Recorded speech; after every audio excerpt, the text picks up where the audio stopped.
Queridos jovens, bom dia, que a graça e a paz de nosso Senhor Jesus Cristo estejam com vocês. Para mim é uma grande alegria, um grande prazer ministrar a palavra de Deus na Escola Bíblica Dominical da Assembleia de Deus, Marcas do Evangelho.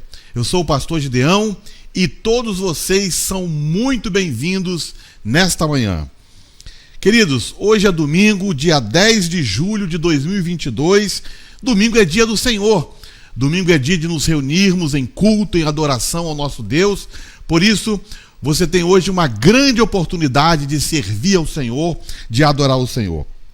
Então hoje, nós vamos estudar a lição de número 2 da nossa Escola Bíblica Dominical, com o seguinte título: Ser discípulo, uma jornada de aprendizagem. Então hoje nós vamos abordar essa temática, vamos falar sobre o discípulo, vamos falar sobre o chamado dos discípulos, vamos falar sobre o discipulado e o seu chamado, em nome de Jesus. Meus irmãos, veja bem, nós já estamos no terceiro trimestre do ano. Então nós já estamos com essa nova revista, a revista de jovens. Eu acredito, espero que vocês estejam aí com a revista em mãos. E essa revista ela tem o seguinte tema: Imitadores de Cristo, ensinos extraídos das palavras de Jesus e dos apóstolos. A nossa irmã Cristina, que ministrou a primeira aula, já falou sobre essa revista, mas nós temos apenas que dizer aqui que o comentarista dela, o pastor Tiago Brasil, ele é uma pessoa altamente capacitada, para ministrar a palavra de Deus, e é o comentarista deste trimestre. Então veja bem, antes da gente começar a falar aqui da nossa lição, eu peço que você se inscreva no canal, se você ainda não é inscrito, que você também possa dar o like aí no vídeo, que você possa também participar do chat, coloque aí o seu nome no chat, e se você está nos visitando nessa manhã, não deixe de se apresentar, coloque o seu nome aí, porque queremos conhecer você e teremos a maior alegria de dar aí um bem-vindo para você que nos visita nessa manhã. Então, querido jovem, neste momento, pegue aí a sua Bíblia, pegue a sua revista, pegue caneta, papel, pegue o seu café também. O importante é você não sair agora da tela. O importante é você ficar ligado nesta aula, que está uma aula assim maravilhosa. Tenho certeza que Deus vai falar profundamente ao seu coração. Então vamos orar. Pai bendito, Pai amado, nós queremos, ó Deus, te agradecer pelo rico privilégio de estarmos na tua presença, Senhor. Meu Deus, que a tua bênção esteja sobre nós, que a tua bênção esteja sobre a vida de cada jovem e cada irmão que está, ó Deus, acompanhando esta aula neste dia. Em o nome de Jesus pedimos, ó Deus, as tuas bênçãos sobre nós e que o Senhor possa falar profundamente aos nossos corações. Em o nome de Jesus, amém. Glória a Deus, meus irmãos. O nosso textual está em Mateus 4, 23, que diz assim: E percorria Jesus por toda a Galileia, ensinando nas suas sinagogas, pregando o evangelho do reino e curando todas as enfermidades e moléstias entre o povo. Aqui nesse textuário, nós estamos vendo o ministério tríplice de Jesus. Ministério tríplice: Jesus ensinava, Jesus pregava e Jesus realizava sinais, cura, milagres, prodígios, expulsão de demônios. Este era o ministério tríplice de Jesus, em resumo, aqui em Mateus 4, 23. Agora o resumo da lição diz assim: a jornada com Jesus de Nazaré é um convite ao melhoramento contínuo. Então, quando Jesus nos convida a caminharmos junto com Ele, nós sabemos que é uma jornada para melhorarmos, é uma jornada para a cada dia sermos melhores. E isto fala de um processo, e não podemos esquecer do processo de santificação em nossas vidas, que o Senhor a cada dia vai nos aperfeiçoando. O texto bíblico que nós vamos nos basear hoje está em Mateus capítulo 4, verso 19 a 22. E eu quero que você acompanhe comigo aí na revista. Pegue a sua revista aí agora. Na lição de número 2, o nosso texto bíblico diz assim: e disse-lhes: vinde após mim, e eu vos farei pescadores de homens. Então eles, deixando logo as redes, seguiram-no. E adiantando-se dali, viu outros 2 irmãos, Tiago, filho de Zebedeu, e João, seu irmão, num barco com Zebedeu, seu pai, consertando as redes, e chamou-os. Ele, deixando imediatamente o barco e seu pai, seguiram-no. Glória a Deus pela sua palavra, pela sua bendita palavra. Meus queridos jovens, vamos aqui dar aqui uma palavra introdutória dentro dessa lição. Ser discípulo, uma jornada de aprendizagem. Muito bem, queria que vocês colocassem aí no chat agora a seguinte questão, a seguinte resposta. O que é ser um discípulo? Me ajude aí a trazer aqui pensar numa definição para esta pergunta, O que é ser um discípulo? Então coloque aí, interaja comigo, em 3, 4 palavras, alguma coisa assim bem rápida, mas escreva aí, o que é ser um discípulo? Irmãos, nós sabemos, que o mundo, ele tem uma proposta de vida para as pessoas. O mundo aqui, quando nós falamos mundo, nós não estamos falando da terra criada, do cosmos, mas estamos falando do mundo como um sistema de crenças, de valores, e um sistema que está em oposição a Deus, a sua igreja e a sua palavra, E a proposta desse mundo para as pessoas é a seguinte: siga o seu próprio caminho, escolha o estilo de vida ou a filosofia, ou a melhor filosofia possível. Então você deve seguir baseado na sua própria filosofia, na sua própria crença. Você deve ser livre, você deve ser um livre pensador, você deve ser livre em suas ações para agir e ter autonomia. Esta é a proposta do mundo. Então, segundo esta proposta, você, jovem, deveria então decidir, escolher e julgar por si mesmo e ter liberdade de ação e de pensamento. Você também deveria ser o senhor de sua existência, Vamos pensar assim, a sua vida deveria estar, controlada por você na palma da sua mão. Mas será que isso é verdade? Será que a palavra de Deus concorda com esse pensamento secular, com esse pensamento mundano? Então vamos lá, A definição padrão de discípulo, o que é ser um discípulo é alguém que adere aos ensinamentos de outro. Um discípulo é um seguidor ou aprendiz de um mestre. Refere-se a alguém que segue os caminhos de uma outra pessoa. Então o discípulo, ele segue o ensinamento de outros e mais. Ele segue os caminhos de uma outra pessoa. Ele segue a vida de uma outra pessoa. Então a ideia de discipulado, a ideia bíblica de discipulado, ela na verdade vai na contramão do pensamento humanista, mundano e secular. Então, enquanto o mundo vai dizer para você o seguinte: você é livre para pensar e você é livre para fazer escolhas. Faça a escolha segundo sua própria vontade, porque você é senhor de sua existência. A Bíblia, a Bíblia nós conhecemos pela palavra do Senhor o discipulado, um estilo de vida em que nós seguimos o ensinamento de Cristo, onde nós seguimos uma pessoa, Jesus Cristo. E aí não fazemos a nossa própria vontade, fazemos a vontade do nosso mestre. O discipulado na antiguidade, vamos comentar um pouco sobre isso.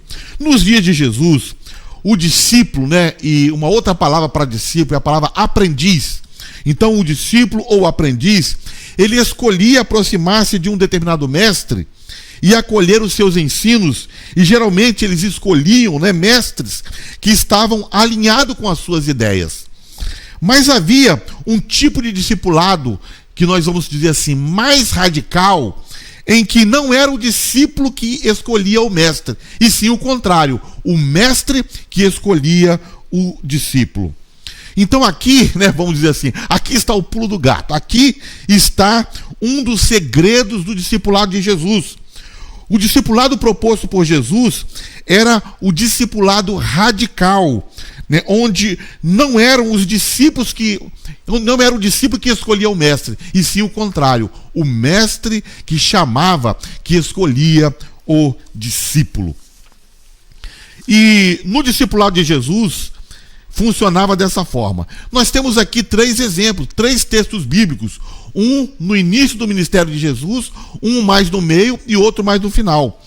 Então, por exemplo, Mateus 4,19, no início do ministério de Jesus, Jesus diz assim esse texto: então disse-lhe Jesus, vinde a mim e eu vos farei pescadores de homens. Então esse convite de Jesus para aqueles pescadores é: olha, venham até mim, venham a mim, me sigam, né? Sejam meus discípulos e eu farei de vocês pescadores de homens. É Jesus que estava chamando.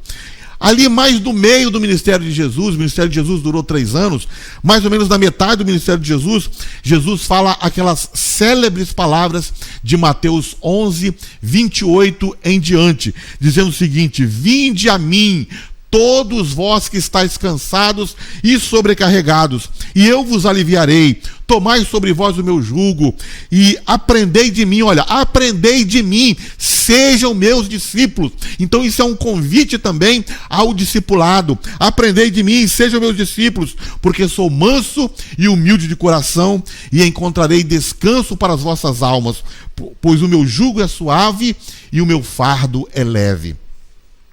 E já nos últimos dias do ministério de Jesus, mais uma palavra de Jesus, João capítulo 15, versículo 16, Jesus vai dizer o seguinte: não fostes vós que escolhestes a mim, mas eu vos escolhi a vós, e vos nomeei, para que vades e dê fruto, e o vosso fruto permaneça. Então ali, já nos últimos dias de Jesus na terra, ele reúne seus discípulos e declara para eles: olha, não foi vocês quem me escolheu, mas eu escolhi vocês, e eu nomeei vocês para que vocês saiam pelo mundo e frutifiquem. Então essa também é uma palavra para você nessa manhã, jovem. Não foi você que escolheu esse caminho, o Senhor te escolheu primeiro. O Senhor deu o primeiro passo, né?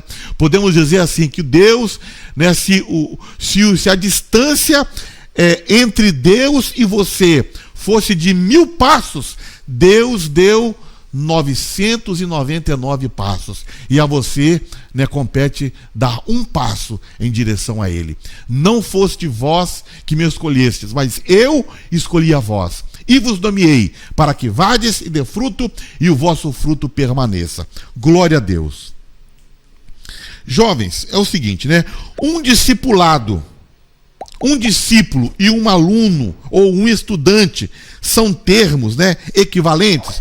Vamos analisar esta questão. Se um discípulo e um estudante, né, ou um aluno é o mesmo termo, são termos equivalentes. A resposta é não, não é a mesma coisa. Muito embora alguém possa colocar dessa forma, que um discípulo é um aluno, que um discípulo é um estudante, mas não é bem assim. Tem algumas coisas que estão envolvidas no discipulado que não estão envolvidas na questão de você ser um mero estudante, um mero aluno. O discípulo no mundo antigo e o estudante no mundo moderno não são a mesma coisa. O discípulo no mundo antigo imitava ativamente tanto a vida quanto os ensinos do mestre. Então isso acontecia no discipulado antigo, no mundo antigo, né? Então o discípulo, ele não somente, né, ficava atento, né, e aprendia o ensino do seu mestre, mas ele também imitava ativamente a vida do seu mestre. E nós sabemos que isso não acontece, pelo menos ao meu ver, não acontece, né, nos dias de hoje. Então o discipulado fazia do aprendiz uma cópia viva do seu mestre. Então um discípulo, né, ele deveria ser uma cópia viva do seu mestre. Agora pense nos dias atuais se isso é possível. Pense, por exemplo, em um professor ou uma professora que você gostava muito, ou que você tinha algum tipo de relacionamento e você admirava esse professor ou essa professora, né? Isso vai fazer com que você, né, o imite Acredito que não, né? Então, por exemplo, você, pelo fato, né, de admirar este professor, a forma como ele ensina, os seus ensinos, né, ou uma professora, a forma de você, pelo fato de você o admirar, não significa que você, né, vai imitar essa pessoa, vai imitar a vida dessa pessoa, né? O máximo que você vai fazer é realmente admirar e estudar e seguir algumas dicas, mas longe de você ser uma cópia desse professor ou dessa professora. Por isso, um estudante nos tempos modernos e um discípulo, um aprendiz, né, nos tempos bíblicos, no mundo antigo, são coisas diferentes. Agora veja, né, vamos ver aqui Lucas, como que Lucas descreve os primeiros cristãos em Atos capítulo 15, versículo 26. Ele fala o seguinte: e sucedeu que todo um ano se reuniram naquela igreja e ensinaram muita gente. E em Antioquia foram os discípulos pela primeira vez chamados cristãos. Então, olha que interessante, né? Os discípulos de Jesus em Antioquia, na cidade de Antioquia, foram pela primeira vez na história chamados de cristãos. Discípulos cristãos, é igual a cristãos. Agora, olha o interessante desta palavra, né? A palavra cristão, ela vem da palavra grega cristianos, que significa pequeno Cristo, ou então uma cópia de Cristo. Então, o que deveria ser um cristão? Um cristão deveria ser um pequeno Cristo. Um cristão deveria ser uma cópia de Cristo. E assim você deveria ser também. Você como cristão, você como discípulo de Cristo, você deveria ser um pequeno Cristo. Você deveria ser uma cópia de Cristo. Este é o discipulado. Esse é o significado, né, do termo, da expressão, né, cristiano. Pequeno Cristo, uma cópia de Cristo. Agora, os habitantes de Antioquia, quando eles nominaram aquelas pessoas, os discípulos de Jesus, de cristãos, eles estavam fazendo isso com zombaria, com escárnio. Então eles estavam assim, né, achincalhando os crentes. E então apelidaram eles de cristãos. Então, mas essa forma, né, esse apelido acabou sendo, né, se transformando numa grande ironia histórica, porque enquanto eles escarneciam dos crentes, chamando de cristãos, né, para envergonhá-los, né, pequenos cristos, aquele Cristo que foi, né, morto numa cruz, aquele malfeitor que morreu, né, lá em Jerusalém. Então, enquanto eles estavam de uma forma assim, né,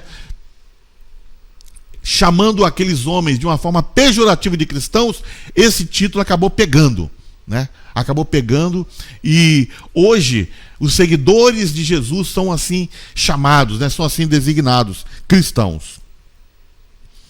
Por que os opositores, né, do caminho chamaram os primeiros discípulos de cristãos, né, pequenos Cristo, cópias de Cristo? A resposta é o seguinte: porque o estilo de vida dos crentes era algo tão claro e inconfundível que esse foi o nome atribuído a eles. Então, esses crentes viviam, né, de uma forma que eles eram tão parecidos com Cristo, que foram chamados de pequenos Cristos. Foram chamados de cópias de Cristo, de cristianos, de cristãos. Agora, reflita sobre isso, né? Ser discípulo é uma jornada, uma jornada de aprendizagem, é o título da nossa lição, né? Será que nós também estamos vivendo assim de uma forma que somos parecidos com Jesus? Somos como Jesus, somos pequenos Cristos, somos uma cópia de Cristo? Será que a nossa vida realmente reflete o caráter de Cristo? Será que a nossa vida reflete a santidade de Cristo? Será que as pessoas olham para a gente e falam o seguinte: olha, você é parecido com Cristo, você é diferente, você tem algo diferente em você. Eu posso ver no seu jeito de falar, no seu jeito de vestir, no seu jeito de se expressar, nos seus gestos, no seu comportamento, tem algo diferente em você. Você certamente, então, é parecido com Cristo, é um pequeno Cristo, você é um cristão, uma cópia de Cristo, né? Tomara que o mundo, que as pessoas vejam isso em nós. Agora vamos falar aqui sobre o método de discipulado de Jesus. Jesus usou o relacionamento com os discípulos para treiná-los a fim de difundir o reino de Deus. Irmãos, o método de discipulado de Jesus era relacionamento. Olha que coisa incrível, que coisa maravilhosa. O modus operandi de Jesus, né? Como que ele fazia para treinar discípulos? Ele chamava aquelas pessoas para estar junto com ele. E ele se relacionava com essas pessoas. Isto é, para mim, isso é tremendo. Para mim, isto é maravilhoso. Então, os seus discípulos estiveram com ele dia e noite, durante 3 anos. Ouviam sermões, memorizavam o que ele ensinava, aprendiam suas palavras, aprendiam com suas ações, com seu estilo de vida, e depois eles reproduziram isso. Mas o método de Jesus era relacionamento. Será que isso não está faltando em nós? Relacionamento? Será que nós não deveríamos nos relacionar com as pessoas, né, a fim de ganhá-las para Jesus, com este propósito, né, nos relacionarmos e influenciarmos essas pessoas, ao invés de ser influenciado por elas? Então, é algo que nós poderíamos pensar nessa manhã, porque Jesus chamava aquelas pessoas para estar junto deles e, através do relacionamento, ele transformava a vida de seus discípulos. Palavras-chave do discipulado de Jesus. Irmãos, sem essas palavras, não há discipulado. E eu separei aqui 12 palavras. Na verdade, eu separei aqui algumas palavras e depois eu fui contar e eram 12 palavras, né? E Jesus chamou 12 discípulos para estar com ele, 12 para estar com ele especialmente, né? Para ele treiná-los, né? Então, achei que ficou de bom tamanho, né? Então, 12 palavras sem as quais não há discipulado. Então eu gostaria que você, eu vou citar aqui quais são as 12 palavras, e eu queria que você, jovem, identificasse, né, onde você precisa melhorar, através dessas 12 palavras aqui. Melhorar por quê? Porque nós estamos numa caminhada. O discipulado é um aprendizado todo dia, e você não é perfeito. Então você não é perfeito, você precisa a cada dia ser melhor. Você precisa a cada dia ser um discípulo de Jesus melhor. Então fique atento para essas 12 palavras, para que você então melhore o seu, né, a sua forma de como você se apresenta, né, diante do Senhor e diante dos homens, né, como você está seguindo a Jesus. Número 1, obediência. Não existe discipulado sem obediência. E talvez você esteja precisando, né, de obediência. 2, submissão. Não há discipulado sem submissão. Você precisa ser submisso a Deus, né, aos seus pais, à sua liderança, aos pastores. Submissão. O discípulo precisa observar a submissão. Número 3, amor. O discípulo precisa amar, né? Amar a Deus sobre todas as coisas e ao próximo como a si mesmo. Esse é o grande mandamento de Jesus. Número 4, perdão. Como que você pode ser um discípulo de Jesus sem o perdão? Você precisa perdoar as pessoas que te ofenderam e você precisa também pedir perdão a quem você ofendeu. Então, não é possível viver uma vida de seguidor de Jesus, de ser um discípulo de Jesus, sem o perdão. Número 5, comunhão. Você precisa estar em comunhão com Deus e com a igreja. Não é possível ser um discípulo em casa, ficando em casa. Você precisa de comunhão. Você precisa, né, agora estou falando para a juventude, você precisa estar junto com seus líderes de jovem. Você precisa estar junto com os outros jovens. Você precisa se unir, né, seja num conjunto, seja na hora de um evangelismo, seja na hora de um culto de jovens, mas você tem que estar junto. E você precisa de comunhão. E você também precisa de comunhão com a igreja. Não é só comunhão entre jovens, é comunhão também com a igreja. Então, é muito importante a comunhão. Jesus chamou os discípulos para estarem junto deles. Então, os discípulos estavam junto de Jesus e uns com os outros também. Número 6, oração e meditação na palavra de Deus. Não é possível ser um discípulo de Jesus sem essas duas coisas. Sem você passar um tempo com o seu Pai em oração e sem você meditar na sua palavra. Número 7, frutificação. O discípulo precisa frutificar. Ele precisa reproduzir. Então, como que a gente frutifica na obra do Senhor? De diversas formas, né? Vamos falar algumas aqui no decorrer da lição. Mas pense nisso, frutificação. Número 8, santificação. Como é importante nós sermos santos, nós buscarmos a santificação. Número 9, treinamento. Discipulado é treinamento. E para ser treinado, você tem que ser uma pessoa ensinável. Porque tem muitos jovens, né, que são tão cabeça dura que eles não são capazes de aprender, ou não são capazes de se colocar, né, à disposição para aprender. Não são ensináveis. Talvez achem até que já saibam demais, né? E saibam até mais do que os mestres. Mas não é assim, jovem. Seja humilde, seja ensinável. Então você precisa ser treinado, você precisa obedecer, né? Tanto a sua liderança, como os pastores, como a palavra de Deus, como o próprio Deus. Então pense nisso. Número 10, lealdade. Você precisa ser leal. Número 11, paciência. Um discípulo precisa ter paciência. Por quê? Porque dia após dia ele tem que ser paciente. E número 12, para a gente completar aqui, né? Os 12 discípulos. Número 12, maturidade. E eu tenho certeza que você precisa de maturidade. Oh, pastor, você está chamando a gente de imaturo? Sim, estou chamando vocês de imaturos. Mas não estou com isso, né, condenando vocês por vocês serem imaturos. Vocês estão vivendo uma fase da vida em que vocês são imaturos. Isso é a natureza, né, da juventude. Os jovens são imaturos. Isso é normal, é até natural os jovens ser imaturos. Mas o jovem precisa caminhar para a maturidade. Não tem nenhum problema você aí ser imaturo. Mas você está caminhando para a maturidade? Você está fazendo por onde alcançar a maturidade? Então você precisa amadurecer. Você jovem, você rapaz, você moça, vocês precisam amadurecer. Que vocês busquem, então, de toda forma possível, né, para que haja essa maturidade na vida de vocês.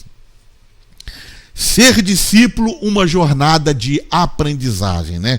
Todos nós estamos aprendendo, inclusive este pastor aqui que está falando. Eu aprendo todos os dias e eu procuro ser ensinável, procuro aprender. Eu aprendo com os meus líderes, com os pastores da igreja, eu aprendo com outros líderes, eu aprendo com irmãos mais velhos que eu aprendo até com pessoas que são mais novas que eu também. Eu estou sempre atento, né, e aprendendo, né, e eu deixo esse exemplo aqui para vocês, né, sejam ensináveis. Agora eu quero trazer aqui uma ideia, um conceito, né, interessante de obediência e submissão. Discipulado tem tudo a ver com obediência e submissão. Inclusive, obediência e submissão são uma das 12 palavras que eu destaquei aqui. Por que eu estou destacando agora obediência e submissão? Porque às vezes a gente confunde as duas coisas. A gente acha que obediência é a mesma coisa que submissão. E não é. Elas têm relação. Obediência tem relação com submissão, mas não são a mesma coisa. Olha só. Obediência é cumprir ou seguir uma ordem, um preceito, uma lei. Então, obediência é agir de acordo com uma ordem, de acordo com uma lei, de acordo com um preceito. Então, obedecer é você seguir uma instrução. Então, você seguir positivamente uma instrução. Isso é obedecer. Agora, o conceito de submissão, me parece que ele é mais profundo. Porque, olha só, submissão é você ceder, é você aquecer, né? Você ceder ao poder e à autoridade do outro. É aprovar a decisão do outro, é respeitar a decisão do outro, é você aceitar, né, a decisão de outro. Então você se submete porque você aceitou. é você concordar com a decisão do outro. É uma atitude, né? Submissão é uma atitude de entrega e de reconhecimento. Porque você pode muito bem obedecer sem se submeter.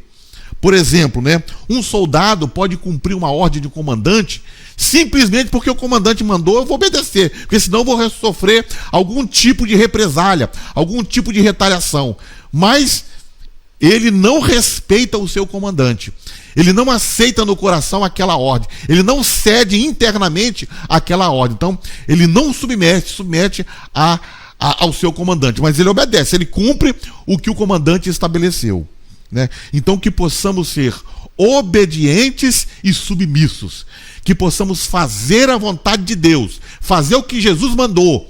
Mas que possamos também, né, concordar, que possamos alinhar o nosso pensamento com aquilo que está vindo da parte do Senhor para nós, que possamos ceder, né, que possamos, numa atitude de entrega e reconhecimento, reconhecer que aquilo que nós estamos obedecendo é realmente o melhor para nós, é fazer de coração.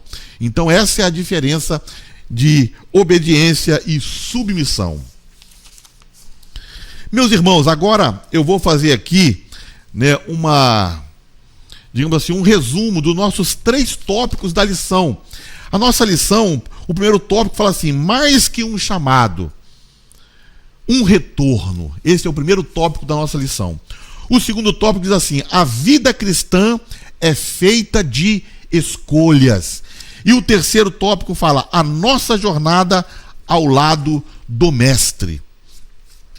Então eu vou fazer aqui, né, um apanhado, um resumo desses 3 tópicos, né, nesse restante de aula que nós temos aqui. Então vamos lá. Quais foram os primeiros discípulos de que Jesus chamou para segui-lo? Vamos começar dessa forma, né? Quais foram os primeiros discípulos que Jesus chamou para serem testemunhas especiais dele? Jesus tinha vários discípulos. E Jesus tinha discípulos que não andavam com ele no dia a dia. Por exemplo, Maria Betânia, né, ou Maria de Betânia, Marta, irmã de Maria de Betânia, e Lázaro, essa família abençoada. Eles não andavam com Jesus no dia a dia, mas eles eram discípulos de Jesus. Então Jesus tinha alguns discípulos especiais que ele chamou para estarem com ele e aprender dele para depois sair e levar a mensagem para o mundo. Foram 12 homens que Jesus chamou. Você poderia falar aí de cabeça o nome dos 12? Eu posso ler aqui o nome dos 12 para você. Pedro, Tiago, João, André, Filipe, Judas Iscariotes. Olha só, Judas Iscariotes, aquele que traiu Jesus. Ele foi chamado para seguir Jesus e ele andou 3 anos com Jesus. Certamente, Judas Iscariotes, em algum momento do seu discipulado, ele foi uma bênção. Deve ter expulsado o demônio, deve ter proclamado o reino de Deus. Muitas pessoas se salvaram, deve ter curado, mas depois ele se desviou. Judas Iscariote, Mateus, Tomé, Tiago, filho de Alfeu, Bartolomeu, Judas, Tadeu e Simão, o Zelote. Falei aqui os 12 discípulos de Jesus. No meio desses 12 haviam 2 duplas de irmãos. As 2 duplas eram Pedro e André, que eram irmãos sanguíneos, né? E também Tiago e João, filhos de Zebedeu. Eles também eram irmãos. Aprendemos nos evangelhos que os discípulos levaram seus parentes e amigos a Cristo, né? Isso é maravilhoso, é por isso que eu estou citando esse ponto aqui. Quando a gente olha os evangelhos, a gente vai ver que os discípulos de Jesus, né, eles vão levando suas famílias a Jesus, vão levando seus irmãos a Jesus, vão levando seus parentes a Jesus, vão levando os amigos a Jesus. Então acontece essa rede, né, de contatos, de relacionamento, e eles vão levando essas pessoas até o Senhor. Então, muitos relacionamentos começam, né, através de amigos e parentes.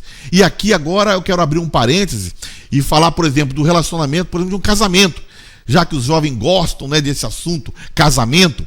Então, veja bem, muitos casamentos começaram com um relacionamento em que um amigo apresentou, né, um ao outro, ou então foi um irmão que apresentou um ao outro.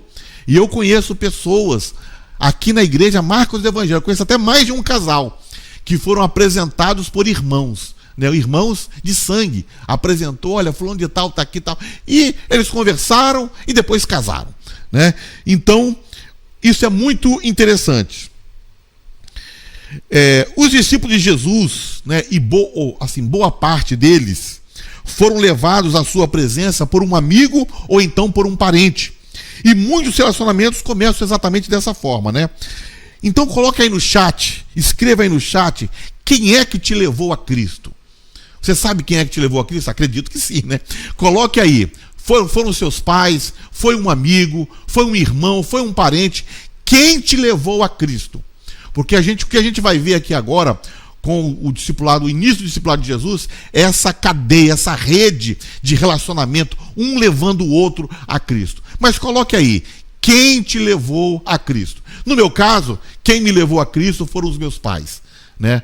Pastor José Honorato Rosa e a irmã Dejanira de Carvalho Rosa. Eles me conduziram, eles me levaram a Cristo. Quem é que te levou a Cristo? Coloque aí no chat. Aí eu pergunto para você também, você já levou algum parente a Cristo? Você já levou algum amigo a Cristo? Quem é o seu melhor amigo? Ele é um cristão? Se ele não é um cristão, você já falou de Jesus para ele? Você já o convidou para vir na igreja? Você já tentou pelo menos levar ele a Cristo? Já falou de Jesus para ele? Boa pergunta, né?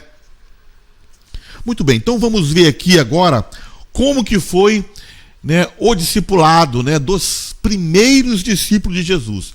E eu vou falar aqui, né, qual foi o primeiro discípulo de Jesus. Você sabe quem foi o primeiro discípulo de Jesus? Se você sabe, pode até colocar aí no chat. Se você não sabe, você vai saber nessa aula de hoje. Daqui a pouquinho você vai saber quem foi o primeiro discípulo que Jesus chamou. Abra sua Bíblia aí agora, irmão, querido jovem, na página 293, né, na nossa Bíblia devocional McShine, ou Evangelho de João, capítulo 1, versículo 35. Vamos fazer aqui agora uma leitura da palavra de Deus e comentar aqui sobre os primeiros discípulos de Jesus. Como é que foi esse discipulado? Como eles foram chamados, né? Então a gente vê aqui o seguinte. João Batista, ele estava no auge do seu ministério. João Batista foi o precursor de Jesus.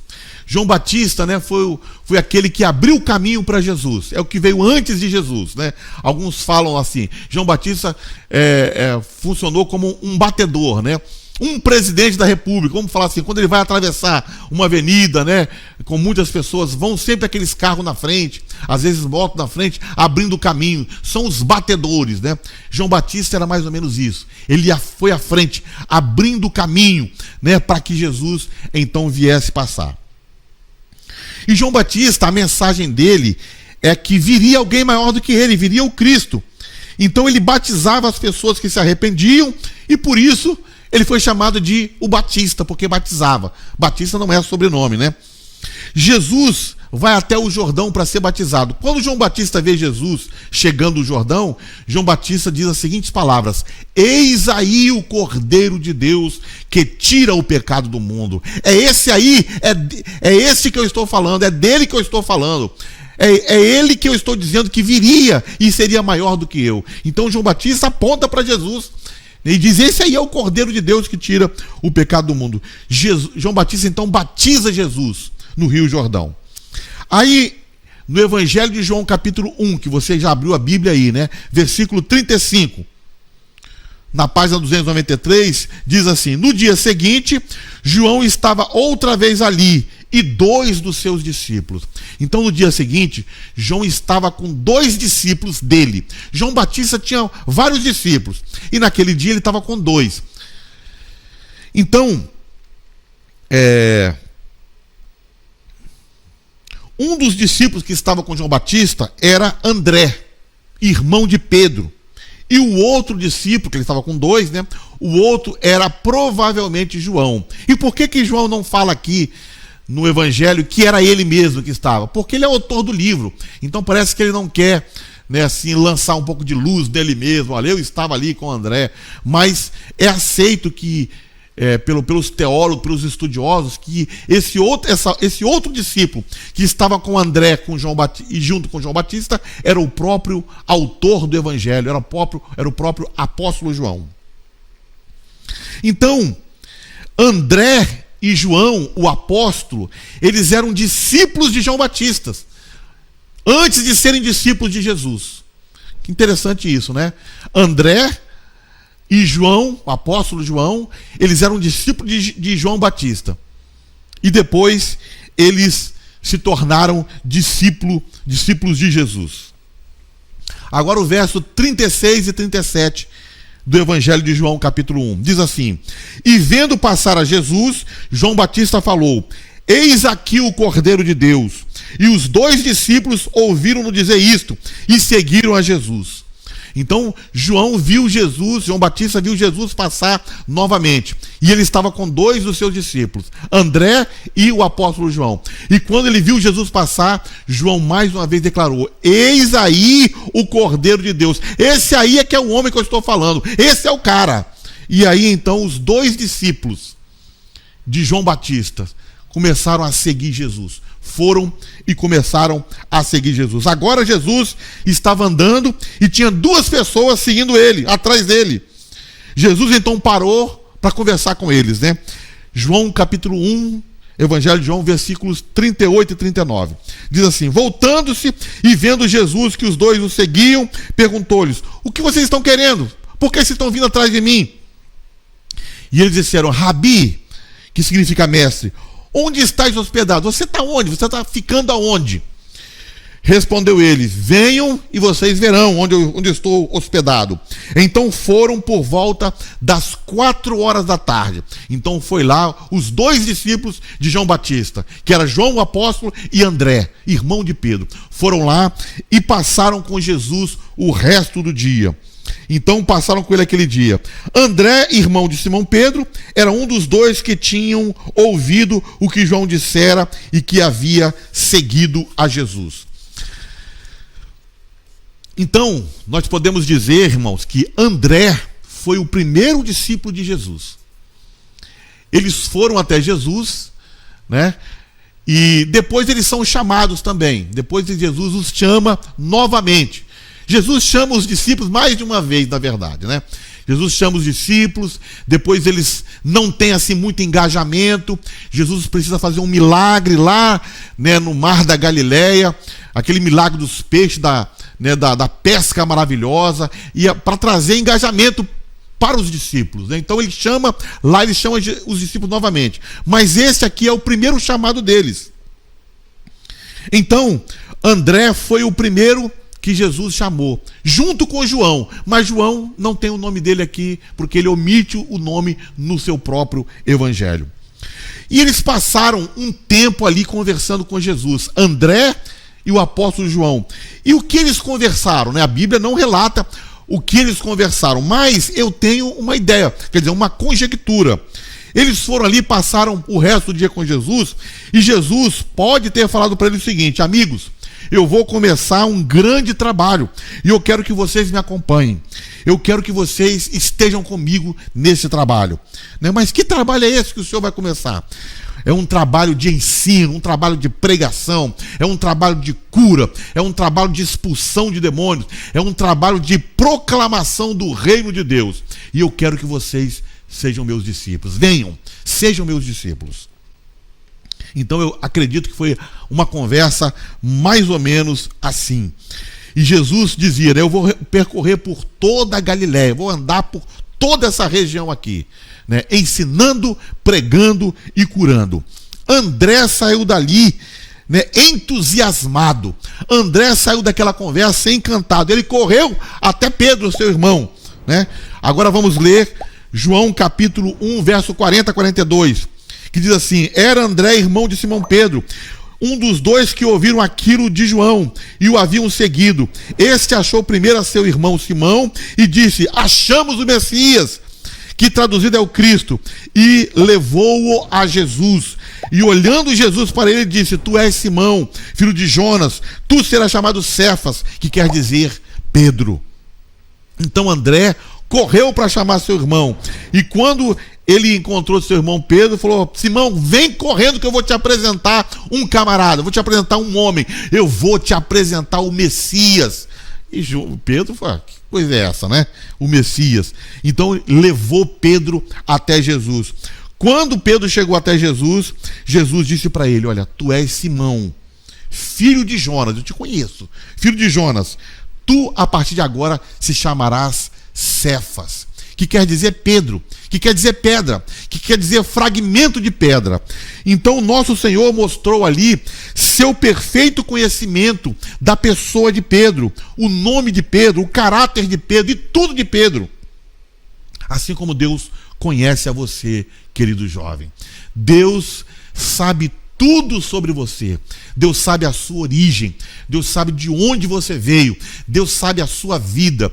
Deus conhece o seu nome. Deus conhece o seu caráter, né? Então Deus sabe tudo a seu respeito. Ele conhece todas as coisas. Jesus, naquele dia, penetrou profundo no coração de Pedro e revelou coisas, né, grandiosas. Tu se chamarás pedra. Então isso aí era uma profecia para Pedro.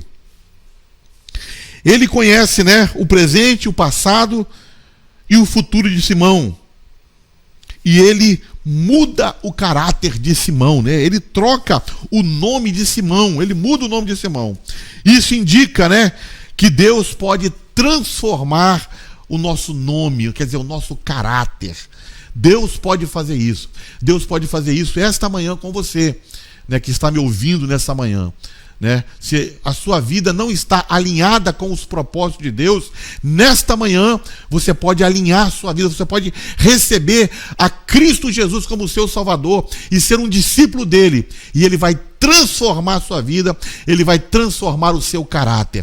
Você será uma nova criatura e você vai ser um pequeno Cristo, você vai ser uma cópia de Cristo, você vai ser um cristão. Glória a Deus. Irmãos, no dia seguinte quis Jesus ir a Galileia e achou Filipe. Ele achou um terceiro homem chamado Filipe. E Jesus olhou para Filipe e disse as seguintes palavras para Filipe: segue-me. Jesus falou somente isso para ele. E Filipe começou a seguir Jesus. E eu fico pensando, como é que isso é possível, né? Você está em algum lugar, de repente aparece um homem estranho que você nunca viu, que você não sabe quem é, e esse homem chega para você e diz simplesmente isso: segue-me. E você começa a seguir esse homem. Foi o que aconteceu com o discípulo Filipe. É surpreendente, né, que um estranho chegasse e lhe dissesse: segue-me, e ele tenha seguido aquele estranho. Veja, nada foi oferecido para Filipe. Simplesmente foi lhe dado um comando, uma ordem: segue-me. E ele seguiu com Jesus. Jesus não falou nada para ele: olha, vem aqui que você vai se dar bem, venha comigo, ande comigo que você vai enriquecer, ande comigo que eu vou te mostrar coisas, vou fazer milagre para você. Jesus não falou nada, simplesmente disse para ele: segue-me. E ele ouviu e seguiu a Jesus. A única explicação para Filipe obedecer ao comando de Jesus, ao chamado de Jesus, é a autoridade da palavra de Cristo. Quando Jesus disse para ele: segue-me, esta palavra, segue-me, tinha muita autoridade. Jesus tinha autoridade na sua palavra. E quando Jesus falou para ele: segue-me, aquele homem passou a seguir Jesus. Deixou tudo, abandonou tudo e começou a seguir a Jesus. Glória a Deus. E aí, o que Filipe fez? Filipe levou o seu amigo Natanael a Cristo. Olha que bênção, né? Então, André leva o seu irmão Pedro, né, a Cristo, e Filipe agora levou o seu amigo Natanael a Cristo. Levar uma pessoa a Cristo é a obra mais importante que você pode fazer. Levar uma pessoa a Cristo é algo magnífico, né? Então Jesus disse na sua palavra em Mateus 28:19: portanto, ide fazei discípulos de todas as nações, batizando-as em nome do Pai, do Filho e do Espírito Santo.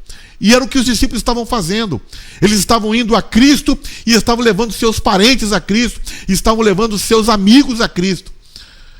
E Filipe levou Natanael até Jesus. No verso 45 e 46, né, nós estamos no primeiro capítulo do Evangelho de João, diz assim: Filipe achou Natanael e disse-lhe: havemos achado aquele de quem Moisés escreveu na lei e os profetas, Jesus de Nazaré, filho de José. Disse-lhe Natanael: pode vir alguma coisa boa de Nazaré? Disse-lhe Filipe: vem ver então. Glória a Deus, né? Filipe chegou para Natanael e já deu o relato, né, completo, exato, né, daquilo que ele havia percebido na pessoa de Jesus. E ele disse: Natanael, nós encontramos, eu achei aquele de quem Moisés falou, de quem a lei e os profetas falaram. O nome dele é Jesus de Nazaré. Ele é de Nazaré e ele é filho do José, né? É filho do seu José e da dona Maria, vamos dizer assim, né? Então disse Natanael: mas de Nazaré? Peraí, ô Filipe, de Nazaré pode vir alguma coisa boa de Nazaré? E Filipe deu uma resposta magnífica para ele. Eu acho que foi até revelado para ele. Ele disse: olha, vem e vê. Vem e vê esse homem. E Natanael foi. Custa nada aí, né? Ele foi. Natanael é identificado na Bíblia como Bartolomeu. Na Bíblia não. Para alguns estudiosos da Bíblia, né? Estudiosos, teólogos, pesquisadores, eles falam que Natanael e Bartolomeu, o discípulo, um dos 12 chamado Bartolomeu, é a mesma pessoa.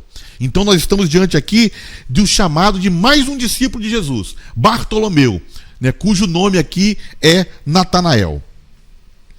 Natanael, quando ouviu falar de Jesus, se mostrou cético, né?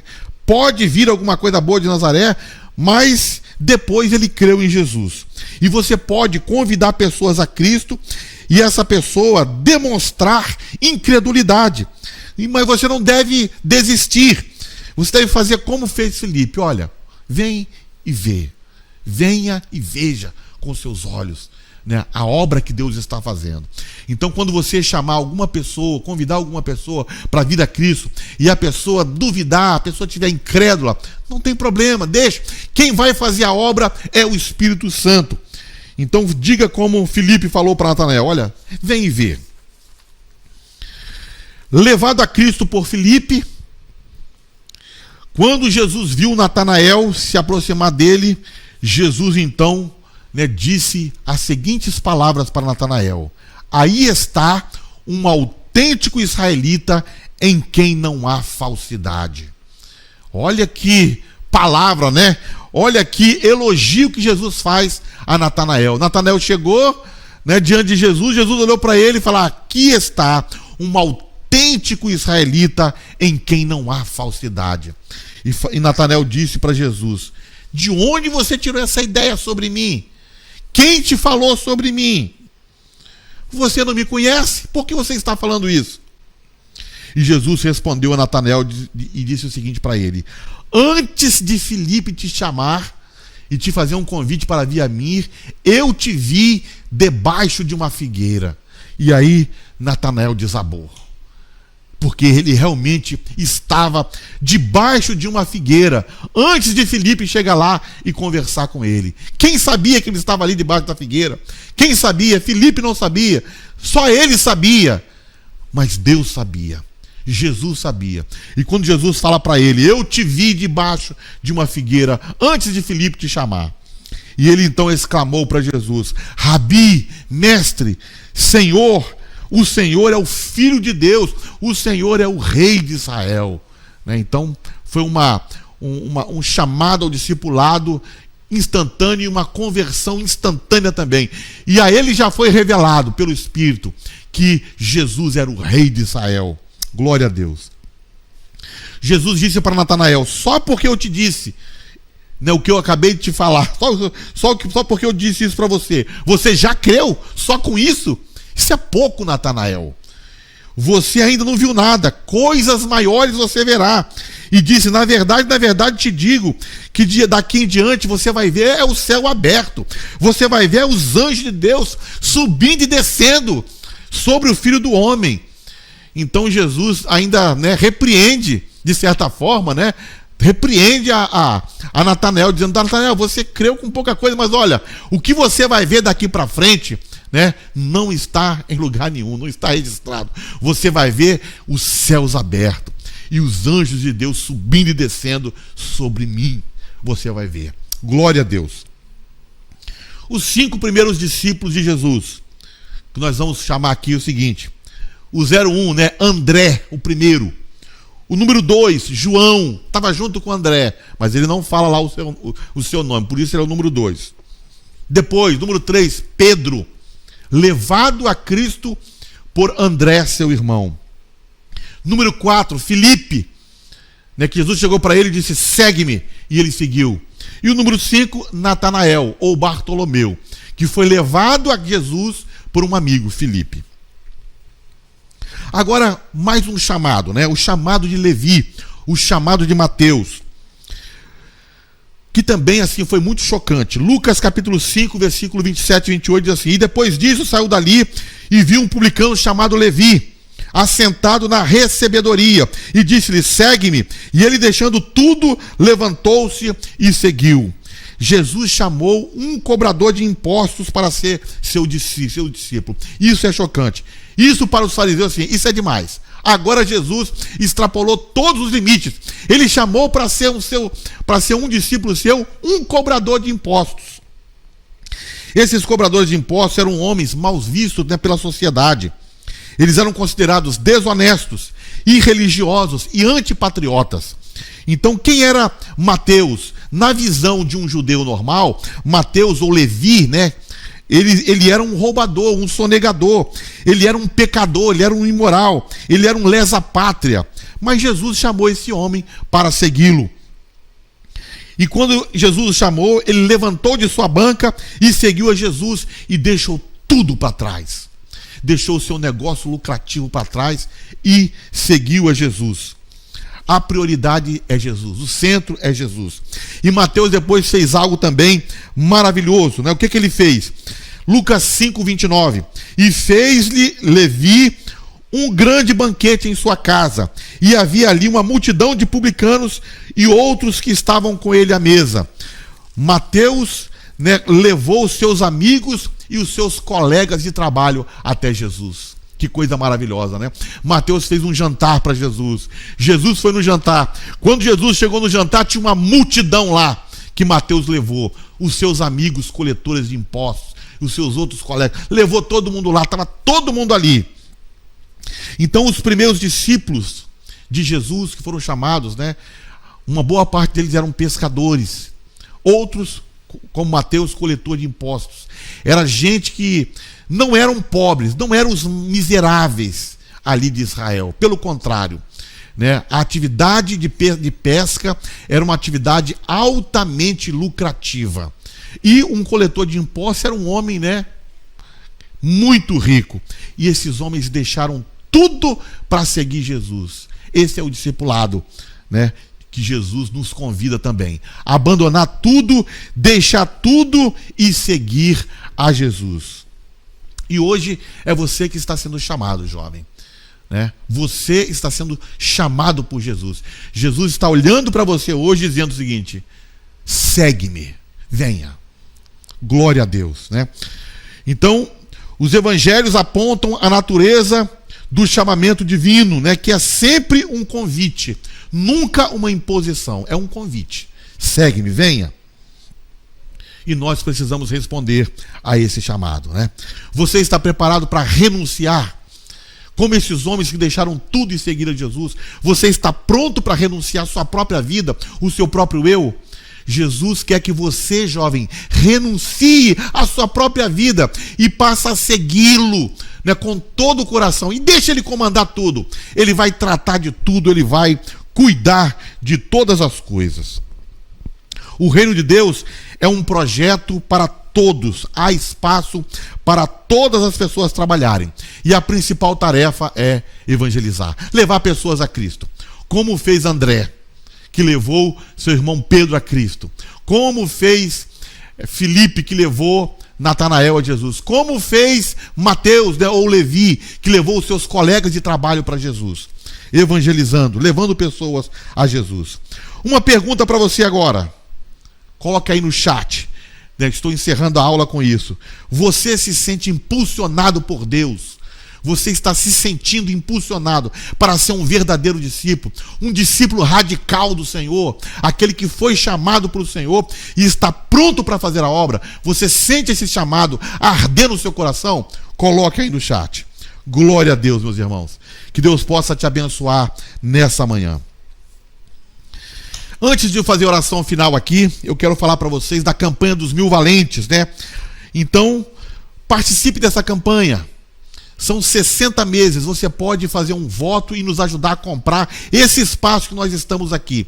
Nós estamos aqui na antiga fábrica do couro, né, em Campo Grande, ao lado do INSS. Aqui agora é a Assembleia de Deus, Marcas do Evangelho. E nós temos o sonho, o projeto de comprar esse lugar. E você pode nos ajudar, né, com uma contribuição mensal. E também neste momento você pode ofertar na casa do Senhor. Você pode ofertar na escola bíblica dominical com os seus dízimos, com as suas ofertas, com os seus votos. Pelo PicPay, você pode também ofertar pelo Pix, por transferência bancária, ou então levar à noite no culto ao Senhor na igreja, a partir das 18 horas. Vamos orar. Senhor, nosso Deus, nosso Pai, nós te agradecemos, ó Deus, por esta manhã maravilhosa, por esta aula, pelo aprendizado, Senhor, e pelo discipulado, Senhor. Muito obrigado por tudo. Queremos te pedir uma bênção especial em favor de cada jovem, ó Deus, e cada irmão, ó Deus, que assistiu essa aula. Fica conosco. Abençoe, nos dê a tua bênção, ó Pai. Assim nós oramos no nome de Jesus, o teu Filho. Amém.